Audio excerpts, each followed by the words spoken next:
Could you use a quick tip daily? How about a tip that can impact your day? My name is Raphael. Join me as I bring you tips by experts around the world. These experts have shared their knowledge and wisdom with me and will directly share them with you. Make sure to subscribe, like, follow, and comment, and I would love for you to become part of the New Tip Daily community.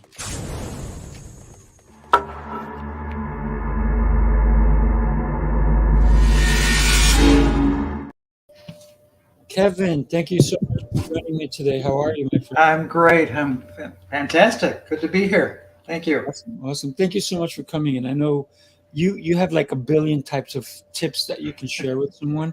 We just need a few. All right. All right. You have done so much for so many people. What's a tip that kind of resonates with you and that maybe you've heard or that you constantly share with someone? Oh, well, thanks for asking. The first one that comes to mind is just comes from what I've been doing and talking to people lately.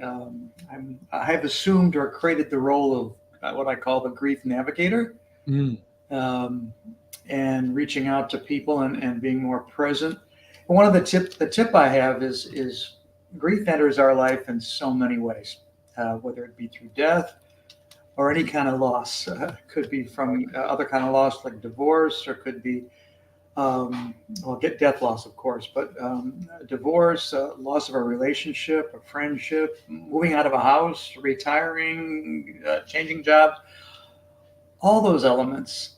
And one of the tips I was sharing yesterday, and I have shared with others, is just when I feel that when I know that someone is experiencing a loss of some kind, that the most important thing I can do for them is just to reach out and not to back away, because sometimes that's our tendency. I think, I catch myself doing that.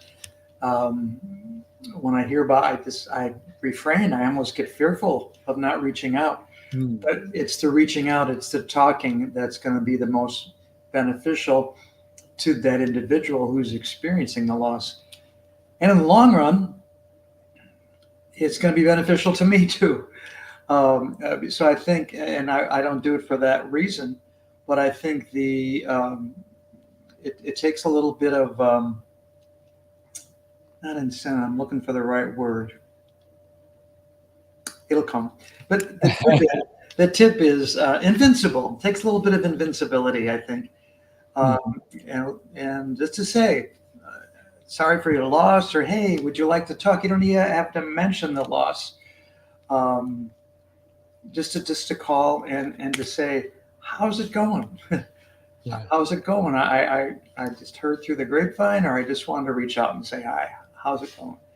And I think that sends a message, and it's a whole communication tool that is so important. So that's, I guess, part of the tip is us making the move, us being the instigator, being the initiator, and I think that's a way to make a difference in other people's lives.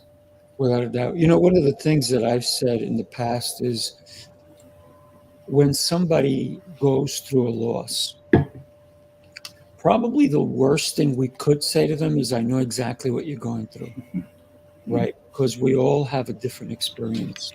Mhm. But I think instead of, and you said it perfectly, instead of saying sorry for your loss, which is a good thing to say, but then it's, do you want to talk about it? Because maybe they don't want to talk about Yeah. it. So it's important to refrain from putting your own into it and kind of listening in.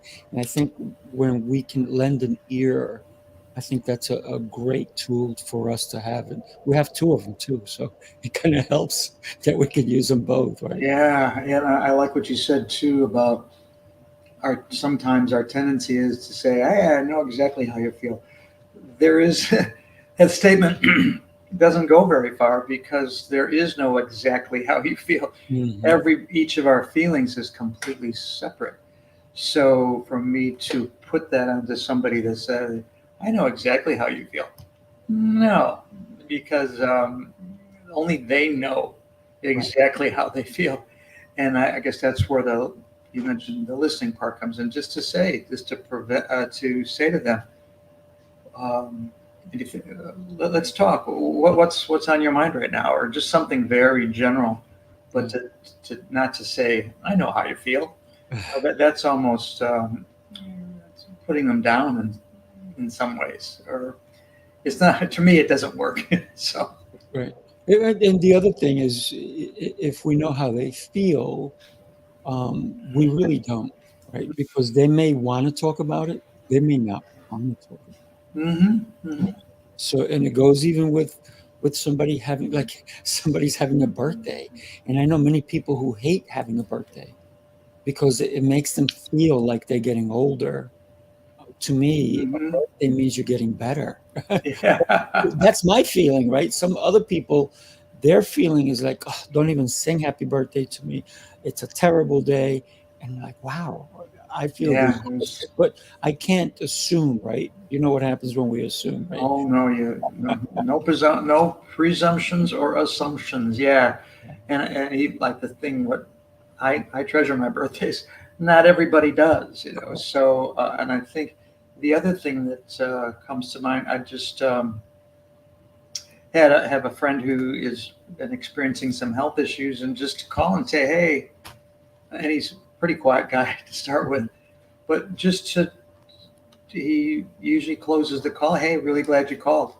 So he may not have much to say, but just knowing that somebody, myself this time, has reached out to him, I think sends a message of its own. Whether or not he wants to talk about his condition, or a friend of yours wants to talk about their birthday, but it's just the idea that there's a presence, a reach out, an extension. I think that sends a message all on its own, even if there isn't much communication verbally. Yeah. You keep bringing up one of my favorite subjects, and I'm going to have to share this video with you. So take a look for a sec. Welcome to Speaking Prowess, where we believe in the power of communication to transform lives. If you're ready to take your communication skills to the next level, then mark your calendars for April 5th, because we've got something special for you. We have a lineup of some of the most influential communication experts in the industry. These are the voices that will guide you on a journey to enhance your ability to connect, influence, and succeed. At Speaking Prowess, our mission is clear: to empower you through effective communication. We know that mastering the art of communication isn't just about what you say. It's about how you say it and the impact it has on every aspect of your life. So take action now.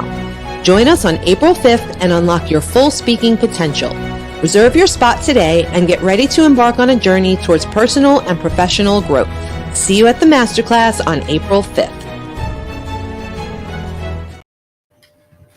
There we go. April Hey. 5th. That's today, isn't it? Yeah, it is today. And I was looking at my calendar, and man, I could have sworn I signed up for that, but I better get back in there. Yeah, So, get in there. The link is right there, so you can definitely, I'll even share that with you. That way you can just click on it, right? I'll do it in the private chat. And then, so when we consider, and you kept bringing it up, and my whole life, communication has been the biggest key aspect to even the way I communicate with my body. What I tell myself, if I tell myself in the morning that, hey, you know what, I'm too tired to go work out, then I'm communicating a negative message to myself. Instead of saying I may be tired, but I know once I work out, I'm going to feel better. That's a better way of communicating with ourselves, right? yeah, definitely. And I have a lot of voices in my head. I have conversations with them. But yeah, and I catch myself sort of when you're a much more, you exercise a whole lot more than I do. Is what I'm Just saying. a little bit, just a little bit.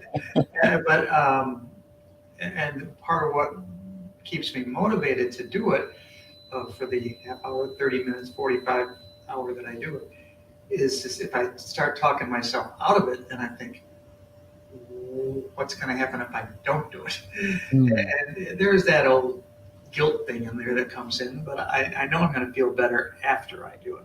Right. So I just, that's part of the motivation to get me to the bike, to get me to the treadmill, to get me to the pool, whatever it is. I'll feel better after I do it. Even if I don't feel bad, I'll feel even better after I do it. Without a doubt. Without a doubt. So when we consider, and what one of the things, obviously, because you grew up living in a funeral home, you understand that people grieve even differently, right? You probably saw it. Mhm. There's some cultures that they actually they have a party, right? And I actually like that because it should be a celebration of someone's life. It shouldn't be um, their life is over, so we should also not live our life. And I've seen a lot of people do that. I've seen a lot of couples do that because once their spouse passes, Mhm. all of a sudden they no longer have a purpose. And usually, either they take their own life later on, or they stop living in a way that they took their own life. Yeah. So either way, if they stop living their life or they take their own life, they're done anyway. Mhm. Mhm. So it's kind of sad when we see that. But for me, it's always, I want to be remembered in a positive light. So I don't want people to be sad. I want them to be happy they even got to know me. They Yeah. got to share time with me, right? Mhm. Mhm. Hopefully, I inspired them and brought some joy to their life. Yeah. If I didn't, I'm sorry. Yeah. I apologize now. But for me, it's always about celebrating. So I'm not the kind of guy that really cries at funerals. I'm more about I keep remembering the person, and I'm like, man, I remember how funny they were. I remember how incredible they were. So for me, I keep the fond memories truly alive. I can still remember my brother who unfortunately passed when he was 42, and the guy was just vibrant. He was so funny, and I can still remember laughing at some of the crazy things he did. And it's about that, keeping them alive within us, right? Mhm. Mhm. Well, I think what you say reminds me of something I read recently, that death is just a pause in the conversation. Mm, And even though you still converse, I'm not sure, I'm assuming that you converse with your brother in mm, ways that are different than you did when he was living. But the conversation, some form of conversation is there. Um, so when I say death is a pause in the conversation, it's death is a pause in the conversation as we knew it. There are other ways to converse and mhm. communicate. So I think that's part of what happens too in the grieving process or uh, dealing with loss. So Yeah. Yeah. You were a principal, you're an educator, and I'm sure that's not something that you talk to your students always about, but you probably gave them great tips on even how to do better with their grades. Mhm. Would you mind sharing a tip that you may have given to a student in the past that you say, I'm so happy I gave them this tip? Yeah. Well, I think one of the things, I guess I'll put this in the category of tips, um, was just the idea of connection and the idea that I made an effort every school year to make sure I knew the names of every student. Mm, And sometimes our enrollment was 350. A couple of years it was 600, depending on what was going on in the district at the time and how we were using our spaces. But it was just something that I was in the halls a lot. I wasn't an office principal that sat in the office. mm, I moved around, but when I saw a child, then I wanted to be able to greet them by name. And I think even now, 20 some years later, I'll have contact with kids who are now in their 30s and 40s, and that's one thing that sticks with them, that I remember their name. mm, Um, and so I think advice, or you talked about what I would sit with kids and talk. Some of those acts were just individual acts. Where to put the period in the sentence, or what the word was that they couldn't figure out when I was sitting next to them, or when two kids in conflict come in to talk to me, to let them talk and to get that aired out. I think that in the teaching world and in the principal world, I think there's data out there that says educators make thousands of decisions every day. We don't even know, but we're always making this. It's always there. We always have to make a choice or a decision, or what's our next move, and there's always a lot on our plate.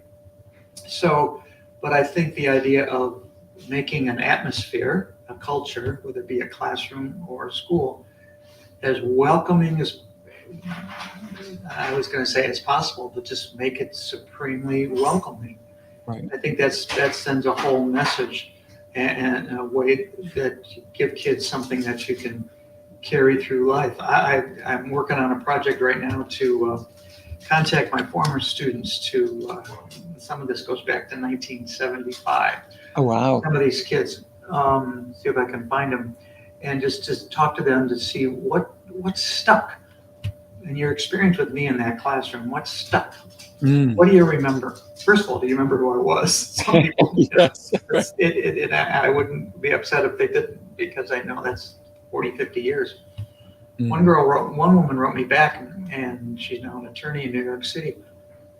And she said, I remember.